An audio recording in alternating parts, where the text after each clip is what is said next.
लातूर शहर हलगी नाद पदयात्रेमुळे दणाणले।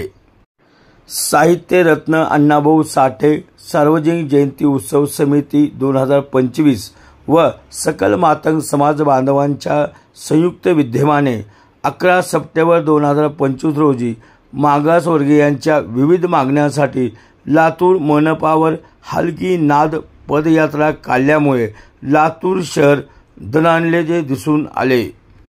या हलगी नाद पदयात्रेची सुरुवात साहित्यरत्न अण्णाभाऊ साठे चौक यांच्या पूर्णाकृती पुतळ्यास पुष्पहार अर्पण करून करण्यात आली।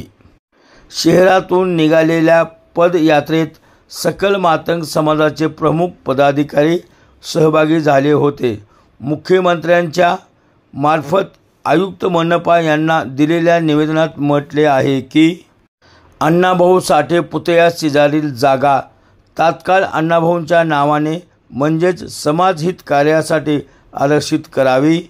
आद्य क्रांतिगुरू लहुजी वस्ताद साळवे यांच्या चौकात त्यांचा अश्वरूढ पूर्णाकृती पुतळा उभा करावा।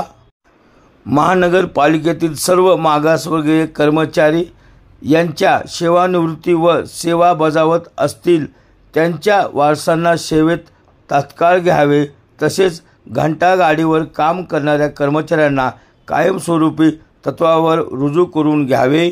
या मागण्यांसाठी महापालिकेवर धडक हलगी नाद पदयात्रा काढण्यात आली होती। यावेळी जयंती उत्सव समितीचे अध्यक्ष सचिंद्र कांबळे, माजी नगरसेवक सुनील बसपुरे, माजी नगरसेविका वर्षाताई मस्के, ज्येष्ठ समाजसेवक जी.ए. गायकवाड, सुरेश चव्हाण, गोरोबा लोखंडे, अशोक देडे, आनंदभाई वैरागे, राज क्षीरसागर, सुनील सौदागर, सीताराम पवार, माणिक अण्णा पवार, आदर्श उपाध्ये, ॲडव्होकेट शंके, रवी कदम, अश्विन कांबळे, सुनील सौदागर, नागनाथ डोंगरे, ॲडव्होकेट शिंदे, बापूसाहेब मगर, प्रसाद बसपुरे, बालाजी शिंदे, राहुल क्षीरसागर, प्रवीण मगर आदीसह प्रमुख पदाधिकारी यावेळी उपस्थित होते।